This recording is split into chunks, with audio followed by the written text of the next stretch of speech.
বাংলাদেশের শান্তিপূর্ণ গণতান্ত্রিক উত্তরণের জন্য ডক্টর ইউনূসের উপস্থিতি অপরিহার্য, মন্তব্য প্রধান উপদেষ্টার বিশেষ সহকারী ফয়েজ আহমেদ তৈয়বের। জনগণকে গুজবে কান না দিতে সেনাবাহিনীর অনুরোধ। শুধু নির্বাচন করার জন্য আমরা দায়িত্ব নেইনি, মন্তব্য উপদেষ্টা রিজওয়ানা হাসানের।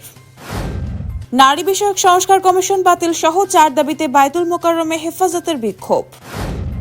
লন্ডনে সালমান এফ রহমানের ছেলে শায়ানের সম্পত্তি জব্দ, ফিনান্সিয়াল টাইমসের রিপোর্ট। সাম্প্রতিক পরাজয় ভারত কখনোই ভুলতে পারবে না, মন্তব্য শেহবাজ শরীফের। হার্ভার্ডে বিদেশি শিক্ষার্থী ভর্তিতে ট্রাম্প প্রশাসনের নিষেধাজ্ঞা, উত্তাল আন্তর্জাতিক শিক্ষাঙ্গন। এবং সাকিবের দারুণ বোলিংয়ে জিতে ফাইনালের আশা বাঁচিয়ে রাখল লাহোর।